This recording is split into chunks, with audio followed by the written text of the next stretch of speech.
Good morning, everyone, and welcome to Coffee and Football presented by BKCW Insurance. I'm your host, Blake Monroe, where I'm joined each and every day by Bobby Burton and Jerry Hamilton. Be sure to tell us where you're checking in from this morning, what you're drinking. Bobby's obviously got the coffee in hand there. Get your questions in as well. We'll get to as many of those as we can here in just a little bit. Today, we're going to be joined by former Texas quarterback David Ash here in about 15 minutes. And I actually want to start the show, guys, with something that he recently tweeted out just a few hours after we got off the air yesterday. And obviously it's long if you're watching. Bobby, I'm going to kind of let you run folks through this. Yeah, absolutely. I'm going to read it out actually for folks that are just tuning in via podcast, because I think it's important. First of all, I want to set this up and say this. David Ash has never been one that has been what I would call an outspoken person as it relates to Texas football. And he tweets like once a year. Yeah. And yesterday he decided to come out and make this tweet. And so I think it's good for everybody to hear it. Ash says, I typically keep a pretty low profile, but I watched a great QB get booed off a field about 14 years ago. And he left UT and went on to have a 5+ year NFL career. He's talking about Garrett Gilbert there. Last year, I watched Arch Manning come off the sidelines against Mississippi State and, as per, get a zero pressure almost immediately. With a free rusher in his face, he planted his back leg, threw a blind faith high ball over 50 yards for a tutty, and then took one on the chin from the oncoming blitzer. He was probably 19 years old. That play requires intelligence, accuracy, instincts, athletic ability, and most of all, toughness. I've seen everything I need to see. He continues to make plays week in and week out. As with any young quarterback, he's on a growth journey, out chasing perfection every day. There will be highs and lows, but at some point, he will be playing for us in a national championship game. Don't be the guy who feels guilty because you weren't ride or die. Always be content with a team that is tough and has integrity. Arch and company have every bit of that, and I'm looking forward to the rest of the year. Give me a tough team with a tough quarterback and let the points, plays, stats, wins, and losses fall where they may. And with a talent like Arch, I got a good feeling. That's from former Texas quarterback David Ash. We'll have on here later as well. And we can discuss this topic, Jerry, you and I, as well as Blake and everybody in the chat. I will tell you, you asked me where I'm checking in from. I'm at the Texas Union right now. Tucked away in a little crevice back here in the backside of it, having a good morning coffee that me and Jerry went and ate at Kirby Lane this morning. So we got our bellies full. Jerry, where are you checking in from? Well, obviously stadium behind me, new house, but it's also when I give you guys the backdrop, and I got my eyes on Moody over here. So Sean Miller's office up in the top right corner, the lights are on. I don't think they practice till 3 this afternoon. So I get a little bit of both. I'm giving you guys the football look, and I got my eyes out. Got a couple of 5-star basketball visitors coming in this weekend. So I'm trying to get a little bit of everything here. There you go. What, Jerry, what'd you think that David Ash, before we have David on, let's kind of get to the bottom of that. What'd you think of that tweet from David?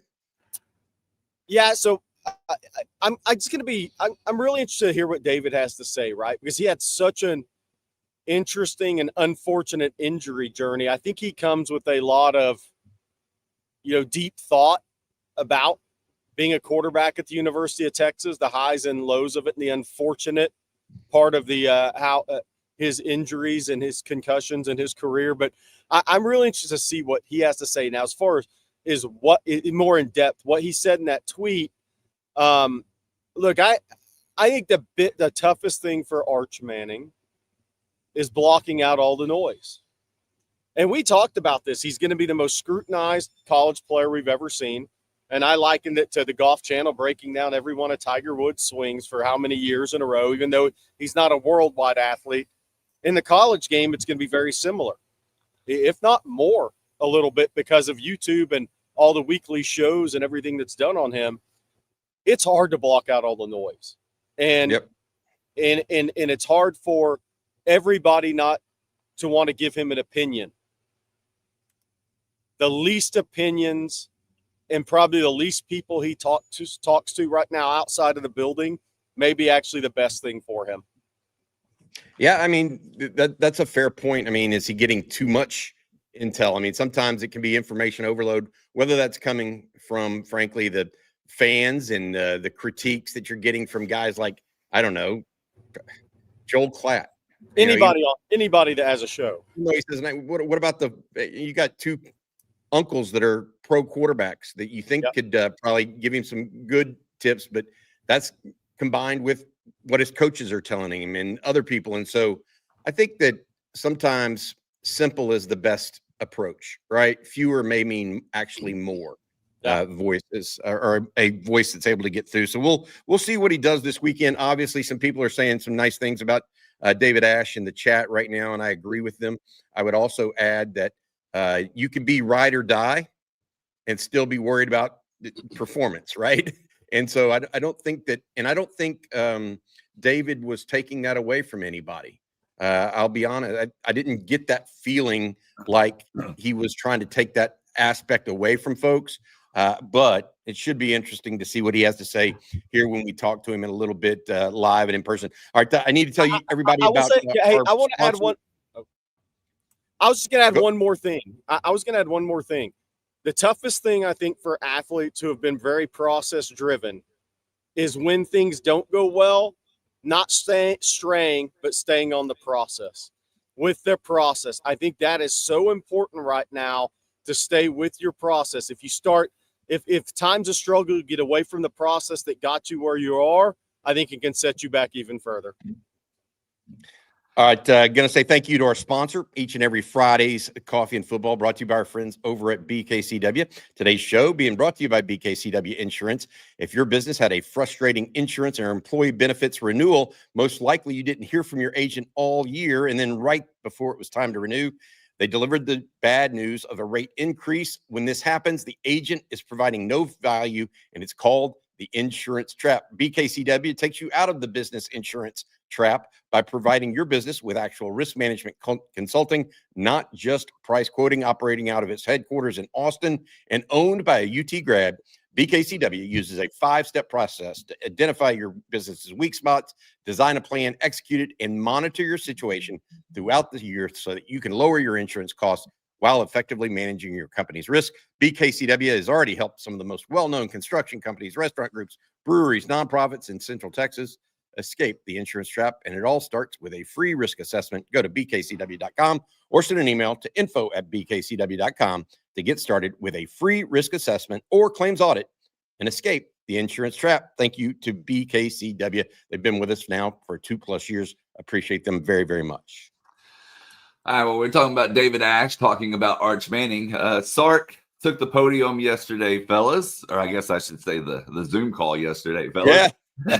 And one of the questions that he was asked, we're going to play a few clips, but one of the questions he was asked is the Arch Manning that fans see on Saturday the same Arch Manning that you see on the practice field during the week? I'm going to play y'all his answer. No, I would say no. I would say we get a little different version in practice, and so naturally that's kind of what I'm talking about, is that ability to take Monday, Tuesday, Wednesday, Thursday, and play with that same kind of confidence and intent on Saturday. And so that's the part for us, is that we see and we know what it looks like. My goal is that you all get to see that. And that's what we're striving for. He's had a great week. So I've been proud of him for that.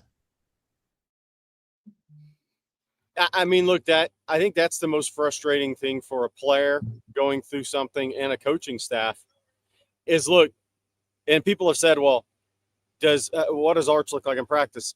Here's the reality in sports. If what you saw Saturday against UTEP was how 3 out of every 4 practices are, I don't care what your name is, you wouldn't be the starting quarterback. So it's obviously, and we've all been to open media sessions, and but I think that is the biggest thing, is when you start to struggle. And we'll see if David Ash went through any periods of time like this. But when you start to struggle, it's, in games, the practices are really good. Then in games, because Bobby, you said you don't get hit in practice.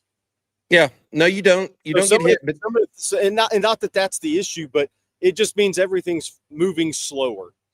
It's never going to be at game speed because you're not getting hit at the quarterback position, right? And guys are pulling up, so it changes your visual of what it would look like if guys were coming full speed to sack you. But I think the main thing there is is, look, it's when you start to struggle and you're in a slump or whatever you want to call it, we'll see what this ends up being for him. But when you hit that area, if the practices are good and then you struggle in a game, it makes it even tougher week to week. That's why I really believe first couple of drives, first quarter, may be as important for Arch as at any point in his time in Texas this Saturday. He needs to hit easy throws.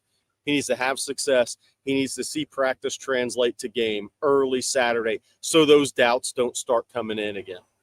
Well, we talked about this last night with Rod and Stevie Lee and even with Coach Abernathy on the live stream.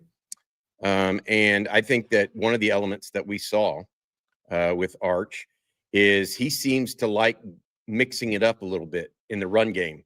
That kind of like gets his juices flowing or his blood pumping. I agree with that. I'm wondering if, Sark's tried the shovel pass to get him going and the quick outs and stuff like that.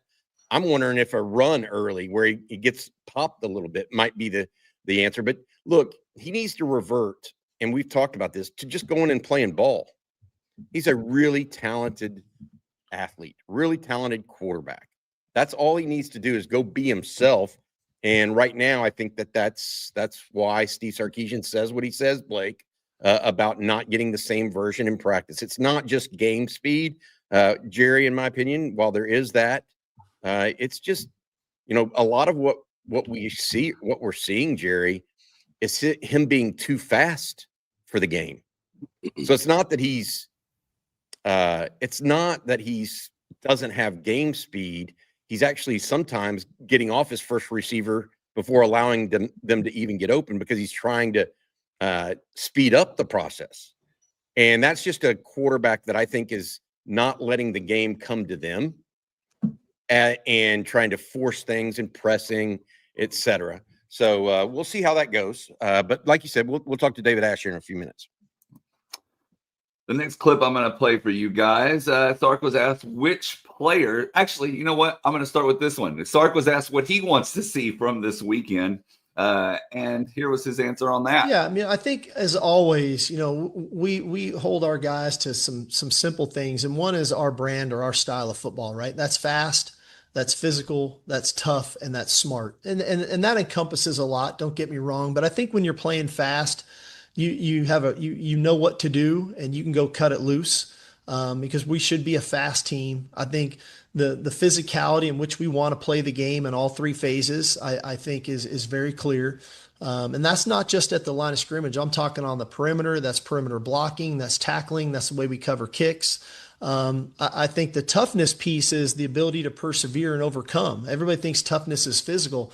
I'm thinking a lot about the mental toughness because the game's not going to go perfect. And how do we respond to adversity in game? And then smart. Are we playing smart football? And I think that's where some of our penalties have stemmed from. I think some of our penalties are not very smart plays, and we pride ourselves on being a smart football team. And so we got to get back to that. And then naturally the ball, I always look at the ball, like, are we taking care of the ball? And one thing I was really proud of last week, all those carries by those young backs, they held on to the ball. They took care of the ball. Obviously, defensively, we've created 6 turnovers the last 2 games. So I would love to come out of here with no turnovers on offense Saturday. I'd love to create a couple or a few on defense. I'd love to play fast, physical, tough, smart football. And if we can do all those things, we're probably playing a. So there you go. Bobby, yeah. So what he said about the adversity part, that's kind of, and we're going to get to David Ash in a second. One of the things I hope happens for this offense is the adversity doesn't hit in the first couple of series Saturday. I think they need some really early success as an offense. And David Ash is about to join us for all Texas fans to get his thoughts on this. I think what Sark's talking about with the adversity, it'd be nice in this game if the adversity didn't hit right out of the gate. If Texas had some success, had some couple of really good drives, even if it results in a field goal, it could result in a punt, but you get 2 or 3 first downs. You don't have the false starts. You make the easy throws. You start to see the game in a very positive way right out of the gate instead of getting hit in the face right out of the gate. I think that would help a lot with the confidence of the offense right now. But we're about to hear what a former Texas quarterback has to say. Yeah, let's welcome in David Ash, Texas Longhorn. David, welcome to the show, buddy. Thanks for having me on. Hey, man, hook 'em horns. Hey, the reason I reached out to you yesterday afternoon, you are not, I wouldn't say you're a man of few words, but you don't tweet very often. Yet you felt compelled yesterday to write a full-throated response to Texas fans, I think, to just life in general, about your support of Arch Manning and this football team. I think a lot of people, just hearing from them like we do, we talk to fans all day long on Texas football, and they were like, yeah, we're with David Ash. Like what you wrote, I think, struck a chord with a lot of people. Explain, if you don't mind, your thought process and why you chose to speak out now. Well, I think for a lot of reasons, just because, I think things just can just get kind of overblown. And part of it is like, you never know like what small thing is gonna like make somebody successful or not. It's not like if people Arch, it's not like he's way off. And I mean, just like the last game last week, and he missed a few throws in a quarter, had a little slump. It happens sometimes. But when was the last time we had a quarterback that had a throwing slump, and so you just ran the ball and you ran like 3 touchdowns? He's an incredible athlete.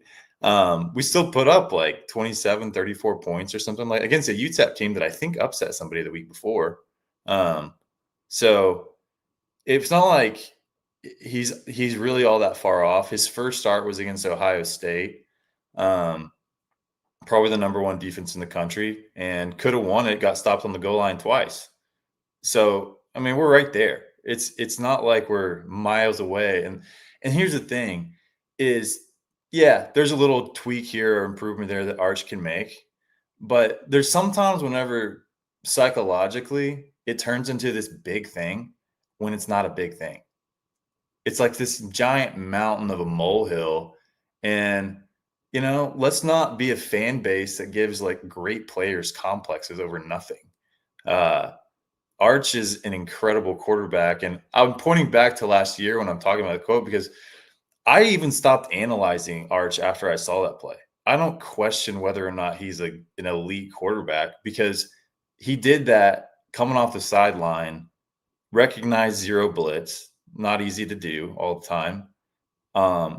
Took one step, threw the ball early, big high looping ball, got a defender on the guy's back, drops it in a bucket, takes a hit on the chin from a free rusher, and gets up, and he's fired up about making a big play. And you just watch Arch out there. He's a fiery competitor. He's very intelligent. He's extremely athletic.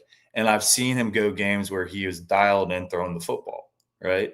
And you don't know what that is. Sometimes it is something slightly psychological. There's a difference between being a backup quarterback and being a starter.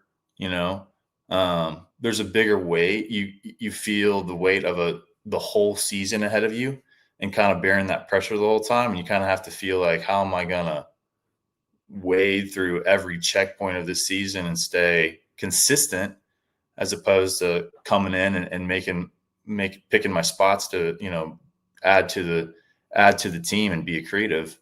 But it's a journey. I mean, I don't know how old Arch is. He's probably 20 years old, and I mean, I know at 33, if I even thought about playing college football, just thinking about it hurts, like we can't do it. I can't do what these guys do anymore.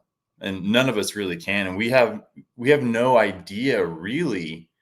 We have no idea really what little tiny thing Arch needs to find that's going to help him make another leap in growth. None of us know. Nobody in fandom knows what it is. And the speculation just adds to the problem. When reality, like, what is it? It might be something like, I remember I was struggling to throw the football when I was a freshman.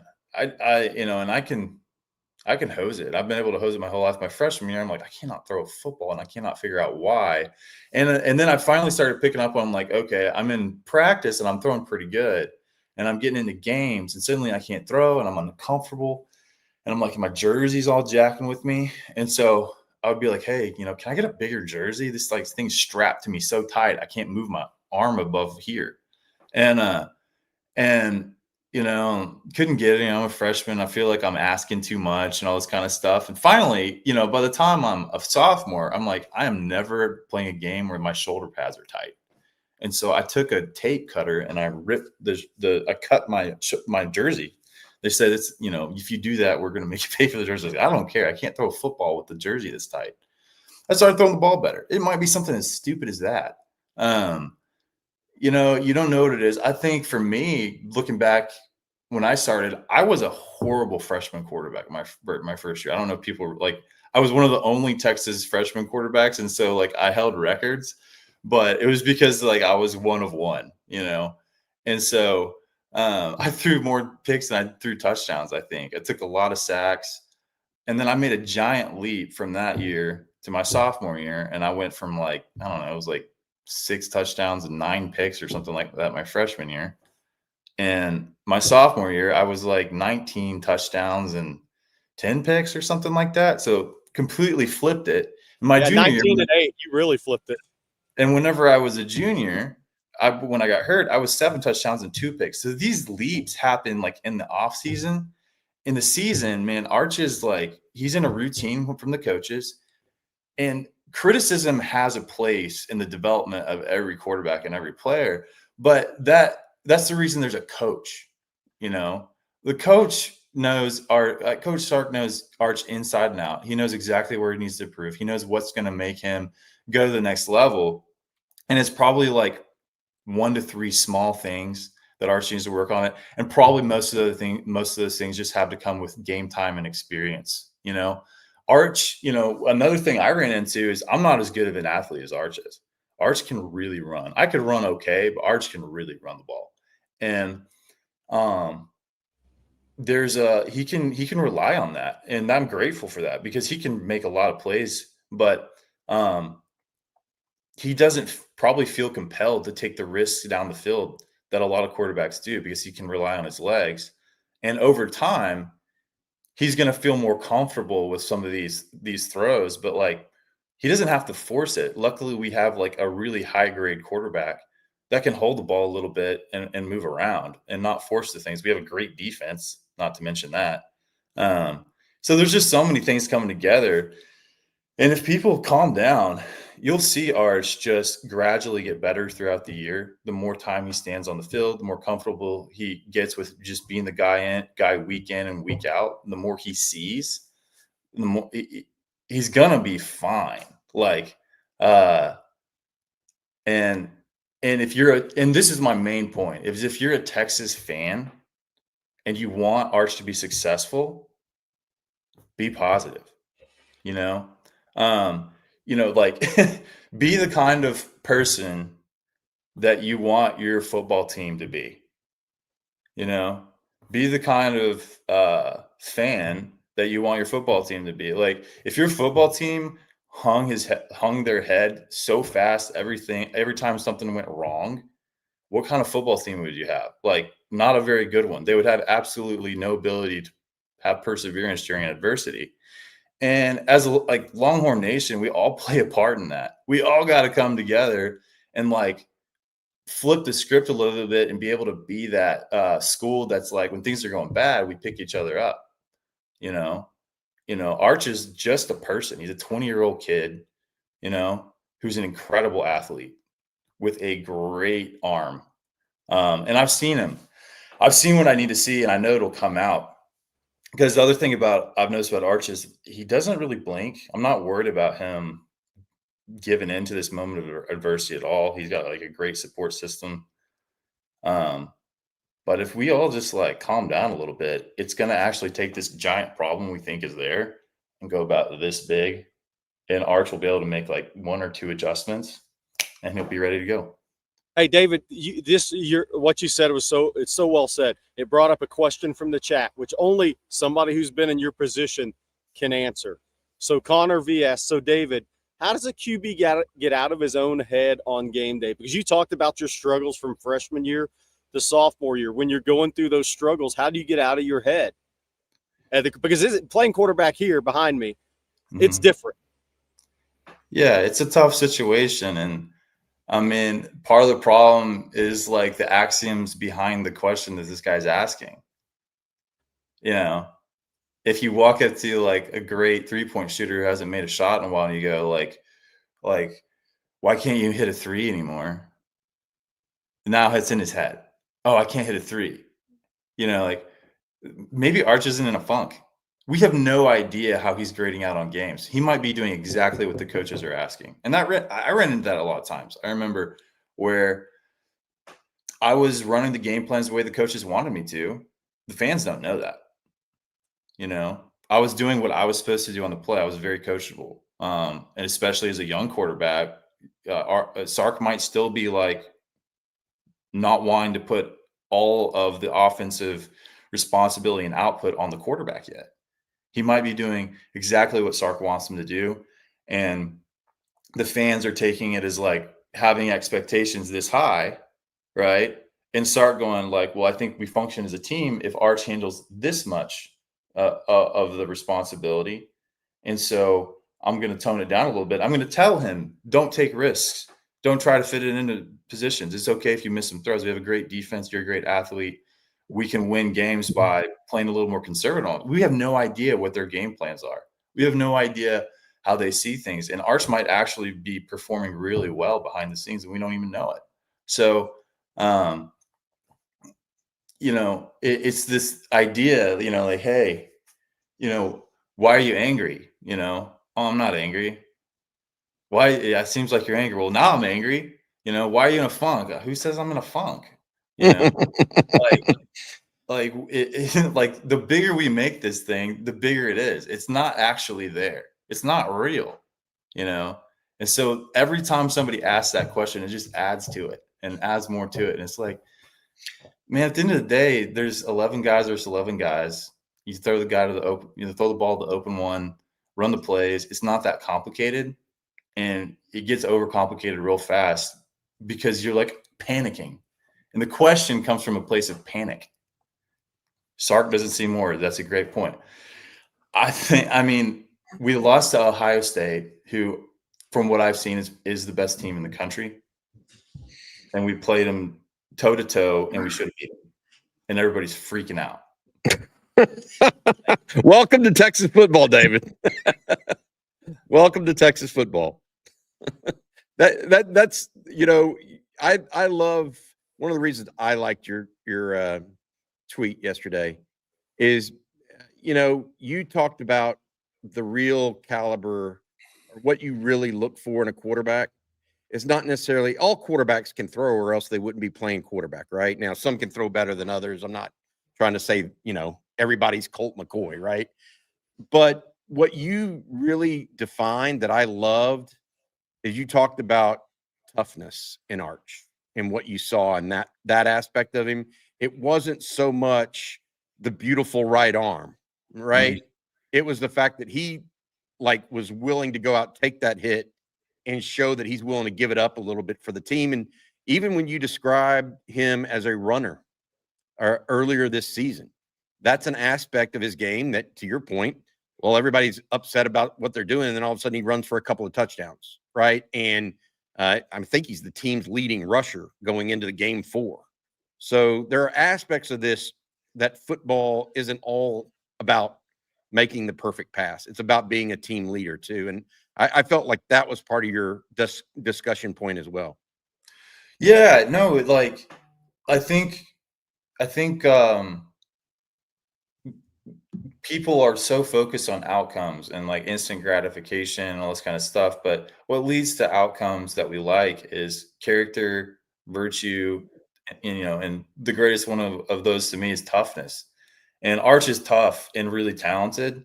And so it's not a matter of if he's going to be great and elite. It's just a matter of when. And I pointed out that play because it's all I needed to see is he's a tough ball player. You know, people might be like, oh, well, sometimes quarterbacks are a little bit of a prima donna or whatever it might be. Arch is not like that. I mean, he's a football player out there. And he's just got like, I've been trying to find like something wrong with the kid, and I can't find anything wrong with the kid, maybe it's his pedigree, maybe it's where he comes from. No, I mean, that's pretty good too. Like everything about the kid, I'm joking about the pedigree, by the way. Like I walked by him on a field one time. He's bigger than I am. I'm 6'4", 230. I don't know if he weighs as much as I do yet, but he's huge. He runs faster than I do. He's quicker than I am. He's smart, throws the ball really, really well. And that's another one's funny. The drag against Ohio State there on like 4th down or whatever against Ohio State. People are like, oh man, missed it. And man, there's 1 million videos of people analyzing his throwing mechanics who I probably have no idea how to throw a football. And when I watch it, people are like, oh, he's, trying to analyze his throwing mechanics. If I was the quarterback on the play, the only thing I would have been is like, well, probably just, if I'd have thrown it to him earlier, or something like that. But now, like, you got people trying to quarterback coach Arch on how to throw it. And he's got 2 NFL quarterbacks as uncles, a grandpa who played quarterback in the NFL, a trainer that he works with all offseason teaching him how to throw a football and his mechanics. I guarantee you, whatever he's doing with mechanics is cutting edge and the latest and greatest. And you don't got to worry about that. And as far as what happened on that play, that throw is extremely difficult.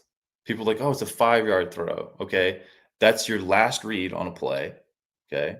That he's reading that high to low. So he's dropping back. You're facing this way. And suddenly, if my shoulders are facing this way and I got to hang one out to the right, the only way I get that ball out there is to flick it sidearmed, right? Especially if I'm starting to feel a little pressure and I don't have time to flip my feet from this direction to this direction and line one up. I got to get it out. And he threw a pretty good ball. It's catchable, considering this position of his body, considering what he was trying to do. There was a play there to be made, and he got there, and we had a shot. And so, if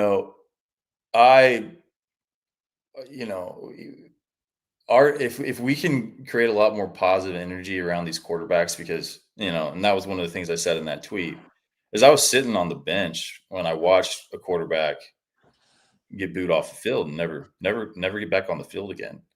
And he was a good quarterback, and people don't know what he was going through. I don't even know what he was going through. He'd had a shoulder surgery on his throwing arm. People don't know that. I think he might have thrown 3 interceptions that game, and every single one of them was not his fault. Wide receivers running the wrong routes and tipping balls. And people flipped on him so fast, and he left.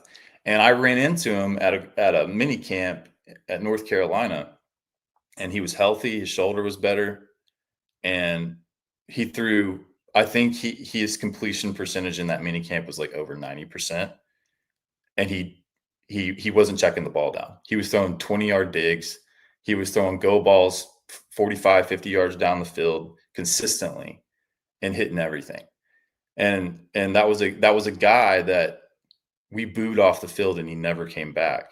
Let's not do that to another quarterback, especially one as good as Arch. Arch is really good, like incredibly good. We should be so grateful he's at our school, And yeah, so that was just kind of my point. All right, David, I got a super chat for you. Then we'll let you get going here. Zach Harvey, comes down to chemistry. Arch had a better wide receiver room last year and the year before. Arch is in his own head. Go have fun, ignore the fan base, and be you. David, you are one of my favorites. Thank you. Hookham from Zach Harvey. Zach, thanks for the kind words. Hey, David, before we let you go, people are asking in the chat, what are you doing nowadays? What are you up to? Give people a little sense of what your day-to-day is. Oh, I'm just a working guy. Yeah, I work for a real estate-based company called propheticsoftware.ai. We're an up-and-coming kind of mapping tool for real estate developers. And yeah, so I'm a sales guy. I'm one of you.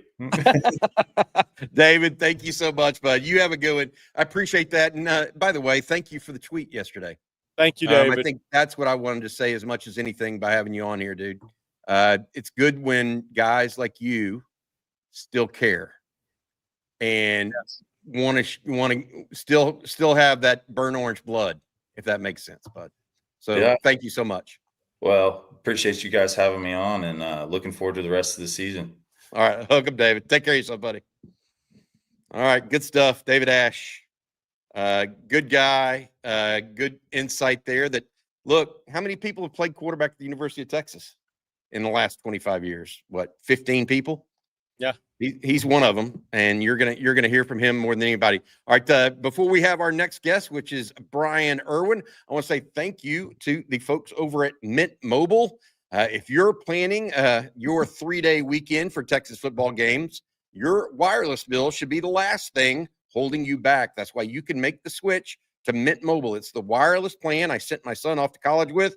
With Mint, you can get the coverage and speed you're used to, but for way less money. And for a limited time, Mint Mobile is offering 3 months of unlimited premium wireless service for just $15 a month. So while your friends are sweating over data overages and surprise charges, you'll be chilling literally and financially. This year, skip breaking a sweat and breaking the bank. Get this new customer offer and your 3-month unlimited wireless plan for just $15 a month at mintmobile.com/ontexas.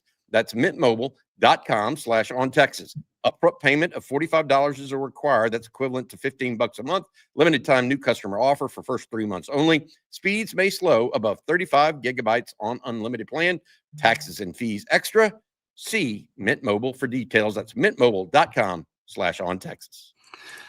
And I'm going to tell everyone this morning about our good friends at Prize Picks. We make decisions daily, but on Prize Picks, being right can get you paid. And with football now here, it's time to make that money. Prize Picks is simple. You're just going to pick more or less on 2 to 6 player stat projections. If you get your picks right, then you cash in and you can win up to 2,000 times your money. It's the best way to get in on sports action in more than 40 states, including Florida, Georgia, California, and of course, right here in the great Lone Star State. And I'm back on that football action this week. I have Carson Beck having more than 271 yards. Mateer to have less than 254. Michigan running back Justice Haynes to have more than 82 rushing yards. And I'm taking advantage of that Prize Picks Max discount that you see on your screen. Patrick Mahomes just needs to have more than half a passing yard. That's a no-brainer right there. Come join me on those picks or make your own in less than 60 seconds. Download the Prize Picks app today. Use code ONTEXAS to get $50 in lineups after you play your first $5 lineup.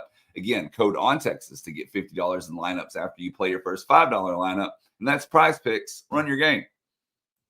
Hey, I wonder if any of those guaranteed picks have ever not hit. Like somebody gets injured the very first play of the game. Well, if they get injured, then it doesn't count. Oh, yeah. Okay. Yeah. Gotcha. Like if it was on the first play like that. So, hey, Jerry and Blake, we're going to welcome in one of the good guys, Coach Brian Irwin. Coach, how you doing this morning, buddy? Doing fantastic. How you guys doing? You ready for a little football this weekend? I am. Shoot, I started last night. JV football game, Axtell, Texas, Crawford Pirates versus the Axtell Longhorns. I had my Crawford Pirate shirt on. I screwed up and I had my Longhorn cap on, and so I wasn't in favor of the Axtell Longhorns. But anyway, got a little JV action last night, a little varsity action tonight. Homecoming in Crawford, Texas. My nephew's playing corner, and then we'll crank it up again tomorrow morning and get ready for game day. I love it, man. Hey, we just had David Ash on, Coach.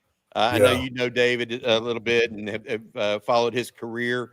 He was talking about the toughness that Arch has displayed through all of this.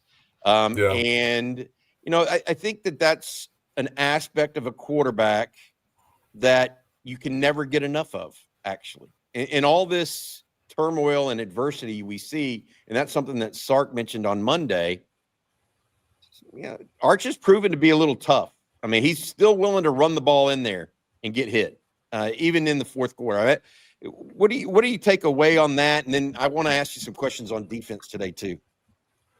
Yeah, I was behind the scenes there for 3 or 4 minutes. The last 3 or 4 minutes David was on, and that was a breath of fresh air, honestly.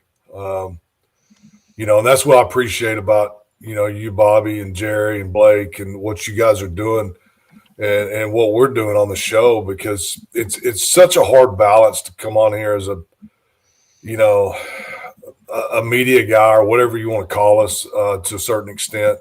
And we have to balance it out with being critical, but then having a heart. I'm a coach, man. I don't want to attack players. I don't want to attack coaches. I just don't. It makes me feel dirty inside when I'm critical on a player or a coach outwardly.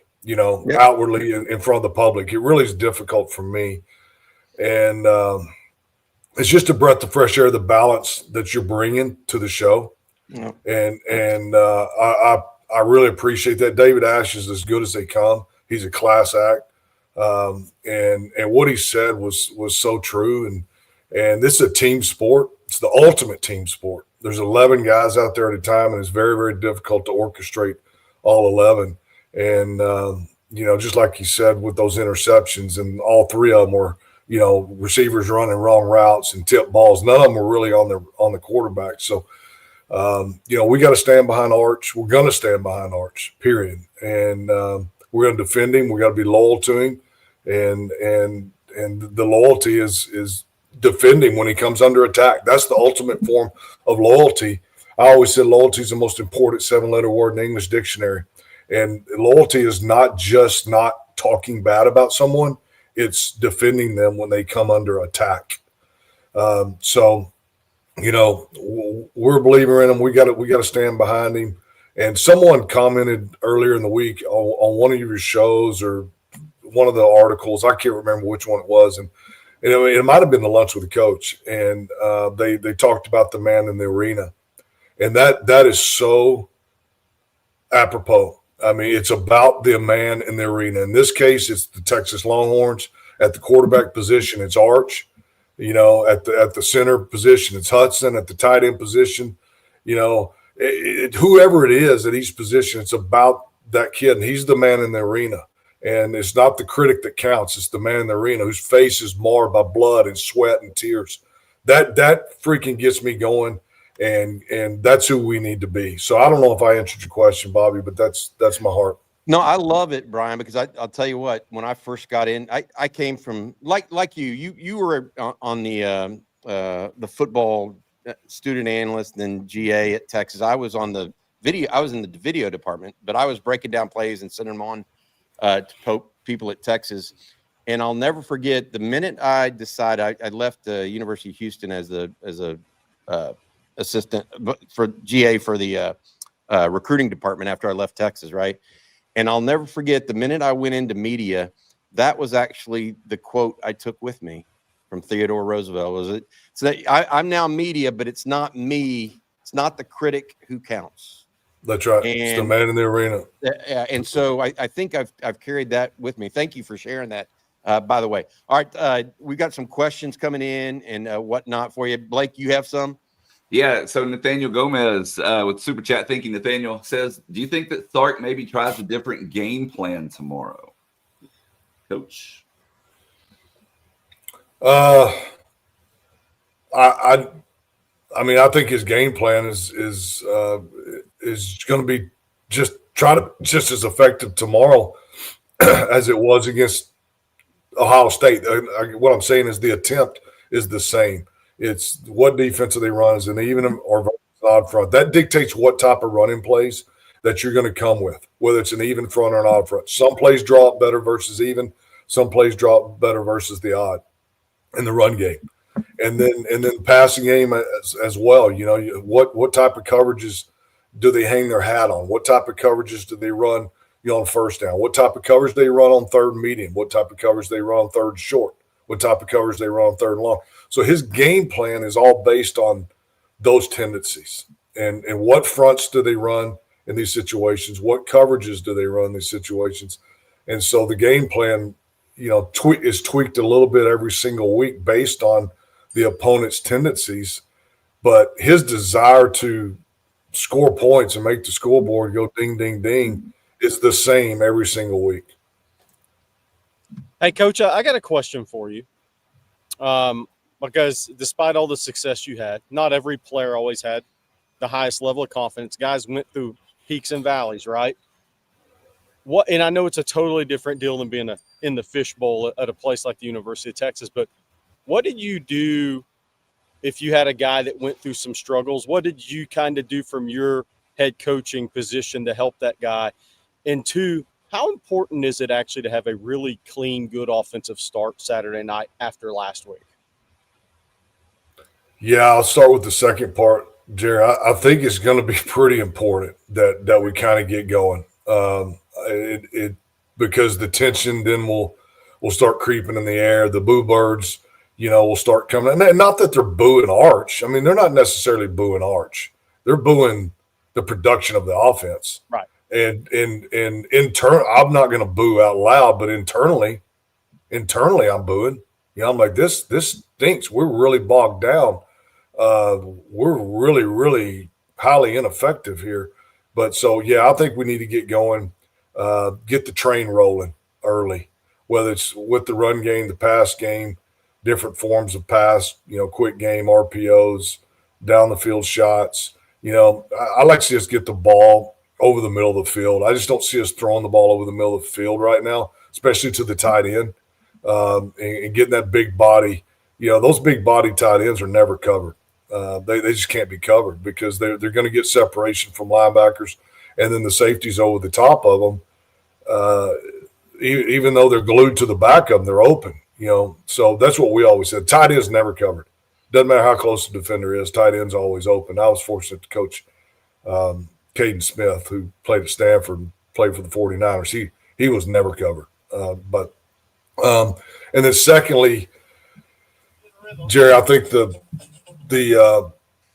thing that I think of, besides, the one-on-one talks, I know Sark and Arch reportedly have had those talks. And the first thing I think of is what I would do and the way I ran my program, especially when kids were going through tough times, was we had a belief system and a philosophy. It was called tough love.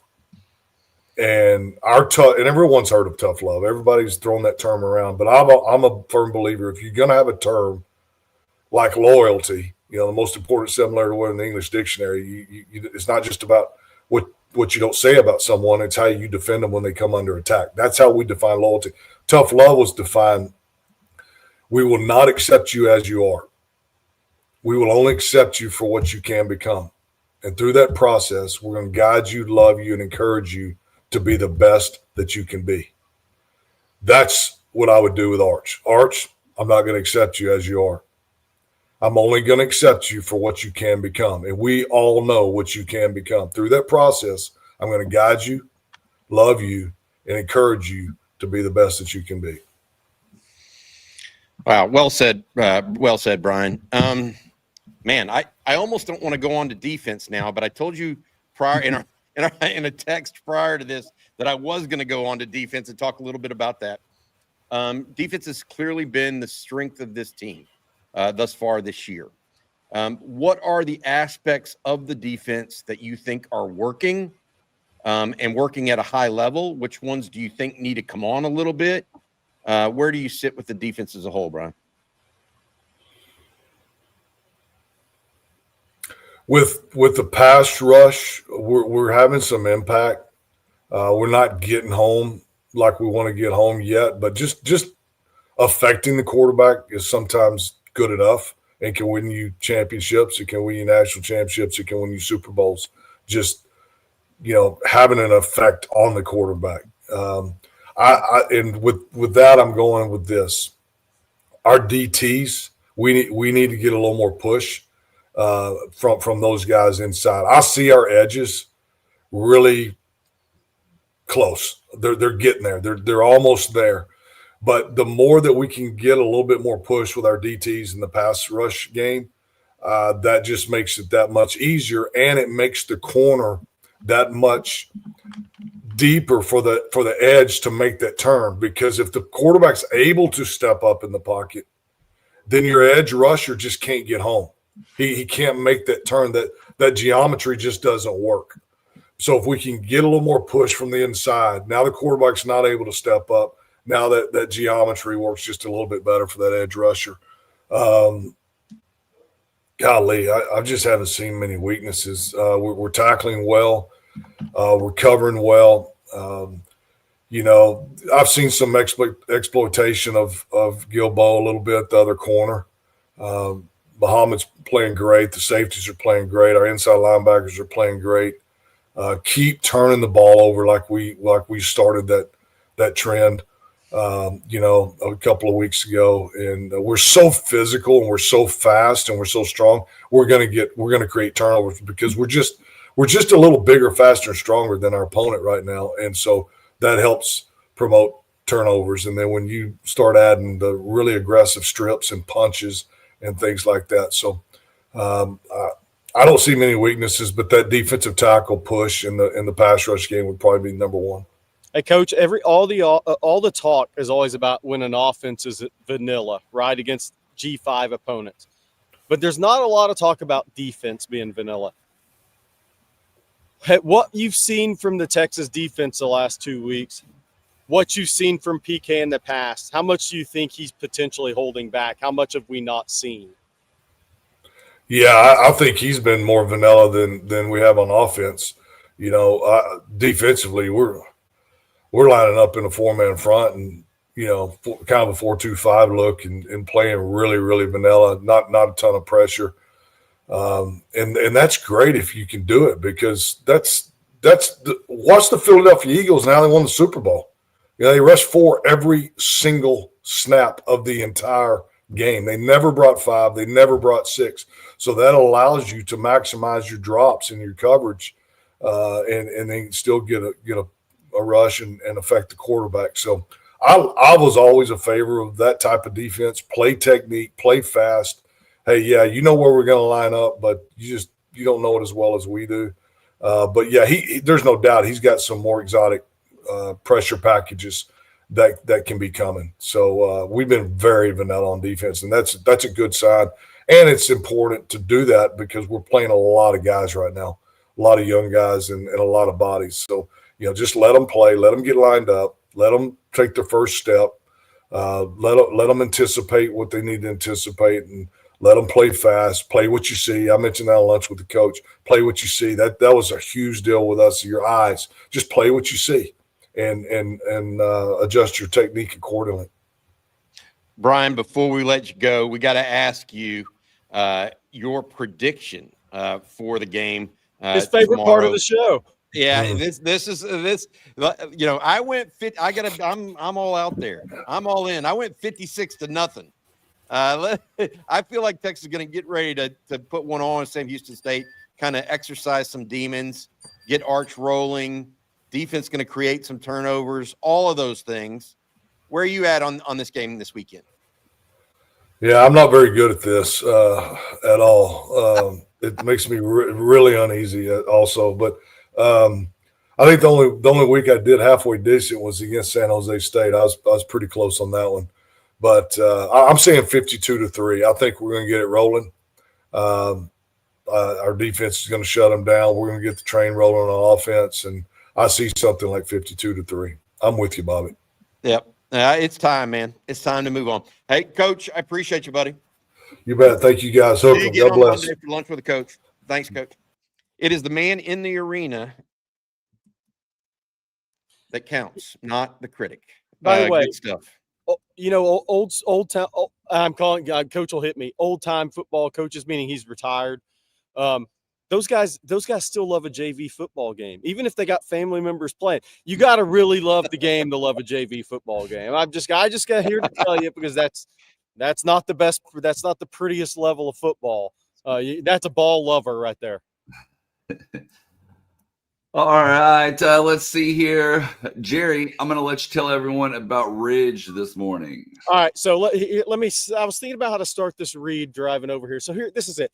Were you an average basketball player, didn't have a really good handle, and you got pickpocketed a lot? Well, this isn't for you, but work on your ball handling at an older age. All right, Ridge wallet.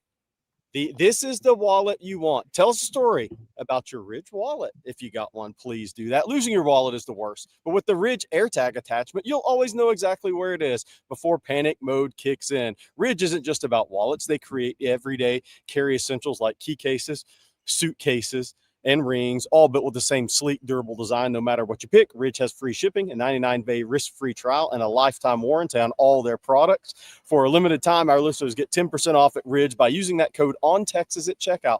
Just head to ridge.com and use code ONTEXAS, and you're all set. After your purchase, they'll ask you where you heard them. Please support the show and tell them on Texas football, the best coverage of Texas football out there. And by the way, that crusty old wallet that you used to put in your pocket, the one that would get pickpocketed, those days are over. With Ridge Wallet, man, you have something that's sleek. It's got a great design, fits really easily in your front pocket, and you never have to worry about that really quick guard picking you from behind and going the other way and dunking on you. Those days are over. It's the opposite of the man purse that Jerry wears, by the way. Oh, man. Wait, Bobby. Saying, Jerry. Jenny asked if I'm covering Tennessee. No, but I'm up for it.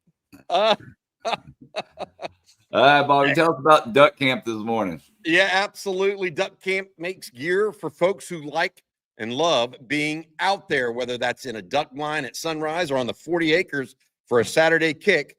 Born right here in Austin, Duck Camp builds best-in-class hunting and fishing apparel that works just as well for a full day in the field as it does for a long day of tailgating. From sun protection that keeps you cool during early season scorchers to their iconic game series hats that feel like instant classics. I absolutely love their hats, man. Duck Camp gear is ready for football season, hunting season, and every season in between. Get out there, stay out there, and hook them. Shop Duck Camp at duckcamp.com. I want to say this real quick. They have a special for On Texas football users. Right now, you can get 25% off all product at duckcamp.com. Make sure you check out their website, duckcamp.com. Use code ONTEXAS25 for 25% off. I also want to say this. We appreciate them and what Duck Camp has done for us through the year. They are also every tailgate weekend for us. They are offering a $200 gift certificate is given away at every one of our tailgates, home games. Please join us. Very excited about that. We've already given away two $200 gift certificates at tailgates. Speaking of that, guys, we've got this coming up for you on game day. We've got Saturday conversation tomorrow morning. Start getting started bright and early. Jerry, myself, Rod Babers, get you ready for the game. Then we have the tailgate at 4:00. Brought to you by our friends over at Hargrove Roofing. Watch with us at 7. That's live with Aaron Hogan, our friends at Von Lane. And then post-game live immediately following, Flight by Yingling sponsors that. Thank you all so much to all of our sponsors. And hopefully you get what you want out of tomorrow's programming. Hopefully Longhorns bring one home for us. Later today, by the way, we will be at the Co-op from 3 to 4. Please join us if you would over there. Again, Co-op from 3 to 4 later today. I just got to say, we may be lacking a little all gas, no brakes on offense this season so far, but these guys on the scooters are not. That's all gas, no brakes on the scooters, which is maybe scary, but so for those in the chat, don't think all gas, no brakes doesn't exist right now. It exists. It's just on scooters. We got super chats we got to get to. Let's see here. Connor says it was an absolute pleasure finally meeting the OTF crew at HITW last night. Had my ID out as I approached the door guy, but then I realized it was just Stevie Lee. That man is an absolute unit. That's pretty funny. If you didn't see the live stream last night, I sat next to Stevie Lee. Okay, I'm not a small person. Like I'm not, a football player size. But Stevie Lee absolutely dwarfed me. I mean, dwarfed me. Even if you don't watch the podcast from last night, just troll through it and kind of scan through it and look for the part with Stevie Lee on it. Somebody wrote in the chat last night, he looked like he could carry Rod Babers like he was a baby. Cradling. He is that big. Stevie is that big in person. It's nice to meet you, Connor, well as Eric and some other guys that were out there last night as well. He's the perfect guy to do like reads and be part of Hargrove Roofing because he can literally hold up your roof while they fix it. Yes. That's so true. Our next super chat this morning from Daryl. He says, "Are we sure Emmett Mosley's a real person? I'm starting to get those Manti Tio, who I can't talk this morning, girlfriend vibes from this situation. LOL. Hook 'em, guys." Of course, Stark said yesterday in the Zoom call that all signs are pointing up for Mosley. I have seen him, and to answer your question, no, he doesn't come in an ambulance or a wheelchair every day. He does exist, and I think it's just a matter of time till he gets on the field. And by the way, I think, and look, everybody, anytime somebody's hurt and they haven't played at Texas, and if they don't go 8 for 100 the first game, people are like, oh, he wasn't as good as people thought. I think he's a big missing piece of this team for multiple reasons outside of catches and yards. It's blocking. It's the physicality. It's a 50-50 ball winner. I think there's some things he'll bring to this team. The question's going to be, how far behind is he and how long does it take him to where you see those things to where they're going to truly impact winning? That's the question I'm going to have when he hits the field. But he's a really good football player. Let me ask you this, Jerry. What do you think Arch looks like if he has Trey Wisner the last 2 games? You think we're still talking about these same issues with Arch Manning? Yeah. If he has because, I mean, you're talking about Emmett Mosley meaning something. Trey Wisner certainly means something. Yeah, I think we're seeing the same issues because I think it's mental. I just think. Look, wouldn't Wisner's availability and reliance to use him to get into better down and distance scenarios perhaps help Arch mentally? That's what I'm saying. Yeah, potentially. But again, I think the thing with Arch to me is he's missing throws he's been making and working on since he was 9, 10 years old, 11 years old, 12 years old. That's the thing. And that's when you know somebody's just struggling with the mental side he's missing the throws he's been making his whole life. That last swing pass that was so far off. That's just a mental thing, man. You're beyond talking about talent on a swing pass, right? It's the mental part. So I think this is a huge hurdle. It's big. It started out as a small hurdle, and after Saturday, it's become a huge hurdle. And now he's really got to lift his right leg and go jump over that hurdle. And that's why I really think that the first 2-3 drives Saturday, I think are huge for Arch and this offense, because if he struggles, an offense is going to start to lose confidence. Man, oh, here we go again. Well, if he just hits the easy throws to start, it makes a play. I do agree with Coach last night.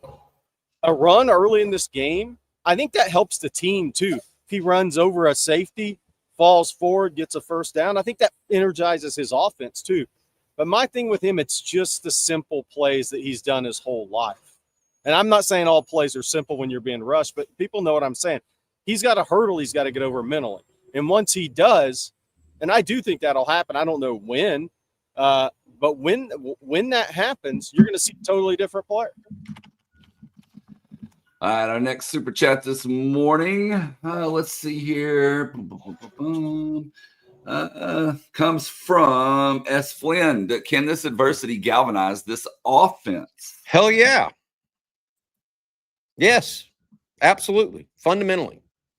That's what Sark is hoping for. I mean, if you listen to him on Monday, that's absolutely what he's hoping for, is that adversity makes you a better, tougher person. Overcoming adversity is part of what sports is all about. So hopefully it does, and it does galvanize the offense.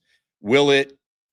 The question I have, and I think it will eventually galvanize the offense. The question I have is, when is that going to be? Is that going to be before OU? Or is that going to be, after Georgia? We need to expedite the process somehow, some way. And then we got a couple of super chats regarding running backs, guys. This one from Parth Brooks says Jay Simon was a huge positive from last week. Do y'all see him getting 10-plus carries a game going forward? Even once the running back room is healthy, could he be the primary red zone back?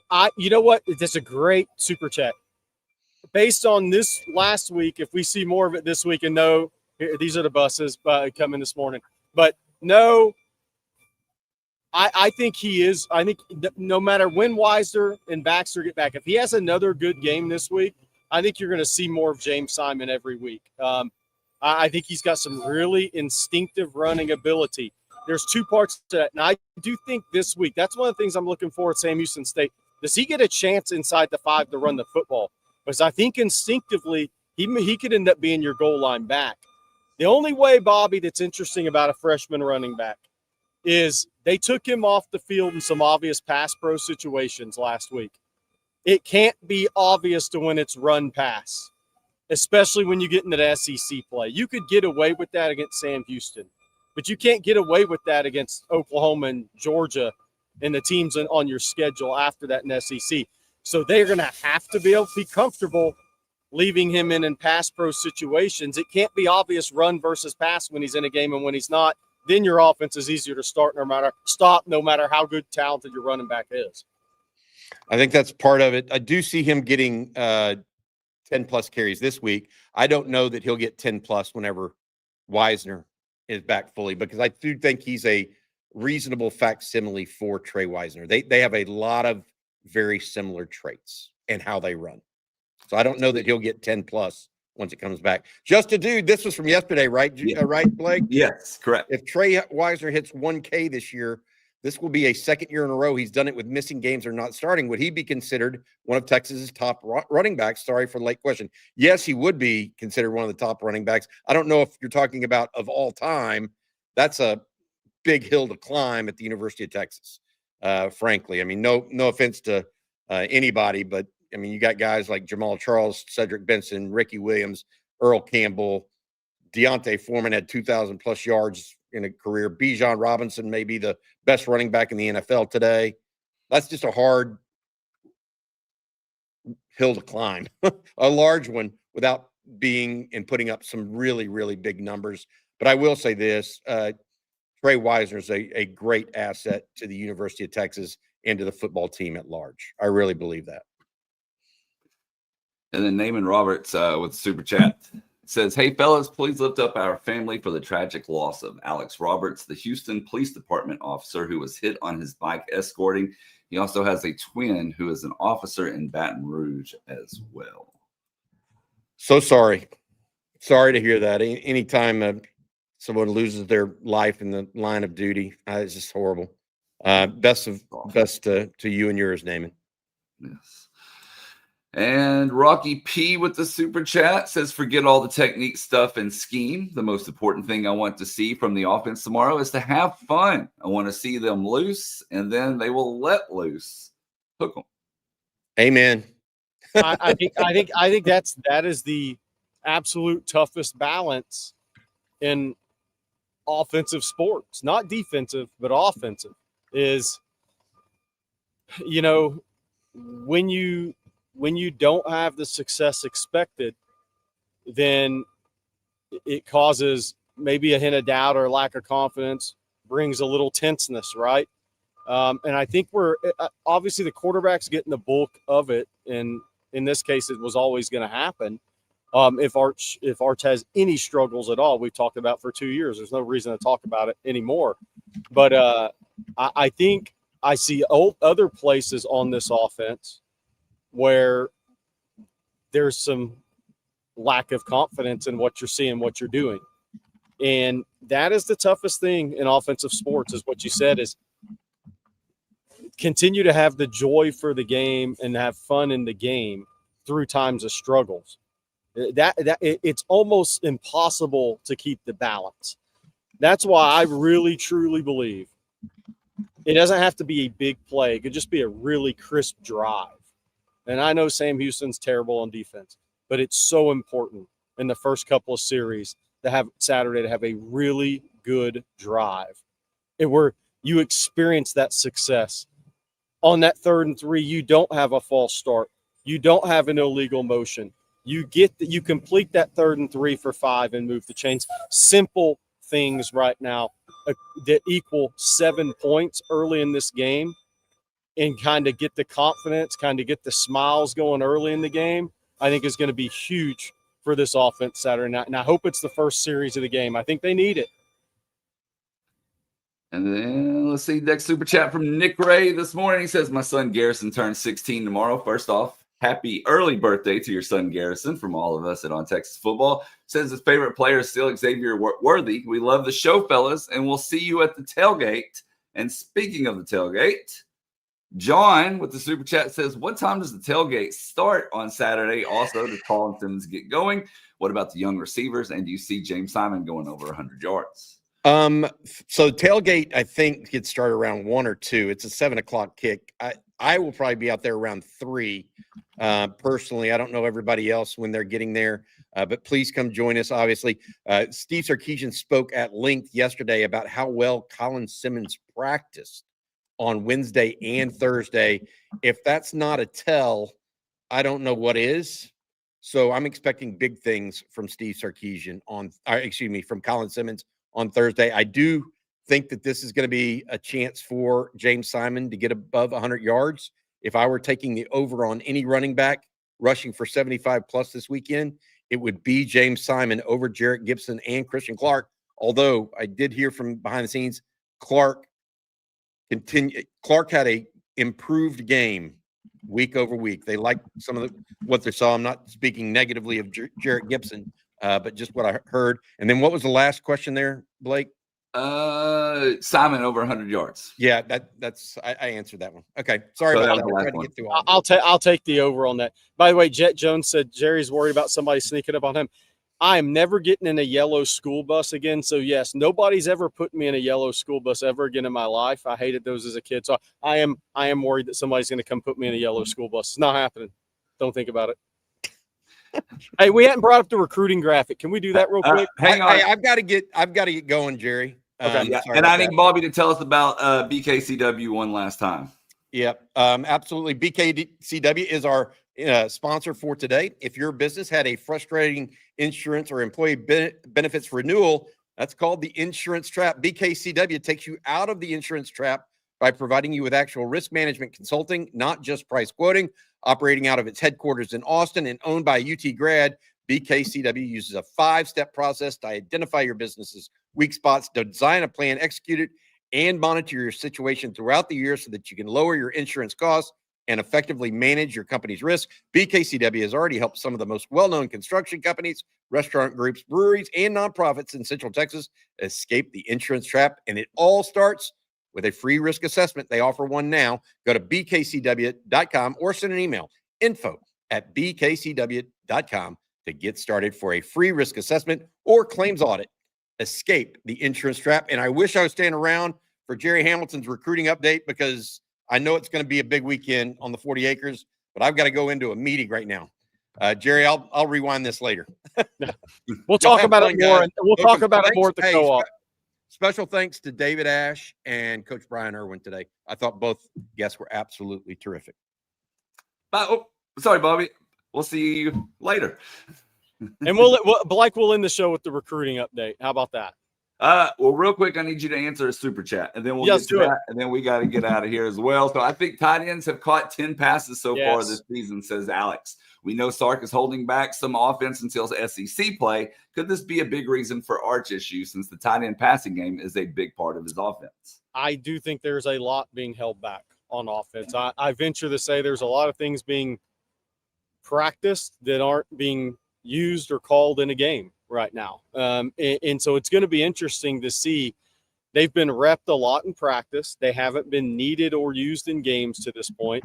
And I do think jack injuries, the tight ends are going to be a major, major part of that. But the biggest thing for me is, what does this all look like once they get all their guys out there? I mean, Weisner will be back for Florida, right? CJ Baxter probably back for Florida, should be back for Florida. Emmett Mosley, the thought is Florida, but that'll be his first game action as a Longhorn. So what does it all look like? What's it all going to look like the first half of the Florida game? because I do think you're going to see much different offense, more pre-snap motions, a lot more eye candy. I think a lot of these things that maybe you haven't seen as much as you're accustomed to, and from a scheme standpoint, they're coming out when SEC play starts. But how quickly is it going to translate to the field is my question, because the guys have missed time with injuries now. So they're repping a lot of stuff in practice, I do believe. But a lot of those guys they'd be repping it with have been on the shelf. So what is it going to look like in Florida? But you're going to see a lot different. There's a lot being held back. I'm confident in saying that. Then real quickly, let's run through the visitors list, Jerry. Yeah, so again, the two basketball five-star guys just came in the Moody, by the way, while we were doing the show. That's Darren Rippey, the guard, and Anthony Thompson, who I really like, the 6'9 shooter, 6'8 shooter forward, lefty kid who can really shoot it out of Ohio. So basketball's got 2 5-stars on campus. Football, Derek Cooper, somebody put in the chat, he's at the airport.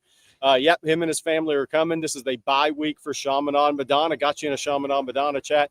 James Johnson coming in town. Corey Wells, that's a big visit. While he's committed, that's a big visit because Auburn's making a huge push there. His family's coming, his mom, his brother, who's committed to South Alabama, who Auburn is recruiting at linebacker. That's a big visit. Samari Matthews solidly committed, but Dylan Berryman coming in as well. He was at Ole Miss last weekend, the defensive lineman out of Ouachita. He's a nose guard. He's kind of a one-dimensional player, but he's a good player over the ball. And what is that recruitment going to look like for Texas? Where are they going to want that to go? I'm watching that. I think there's going to be a defensive lineman, not Jamion Winfield, committed elsewhere that shows up Saturday. We'll wait until we get a double confirmation on it, but it's not Jamion Winfield, and it's not Kendall Gerville. And I'm not saying Gerville couldn't pop in, but I don't think it's him. It's going to be somebody else that's committed elsewhere that's scheduled to come in tomorrow. We'll see on that. And I think there could be up to 3 or 4 prospects committed elsewhere that show up tomorrow. You have one there, Braylon Hodge, the linebacker from Cherry Creek. This will be an unofficial visit. He'll be back for his official visit A&M weekend. I think Texas over Michigan in terms of the teams with the best chance to flip him from Michigan State. Obviously, it was 27 guys. A lot can happen there. If you're going to the Westlake Cibolo Steel game tonight, I think Eli Johnson's out, not playing. Really good player. So if you're a Westlake fan, you don't get to see him.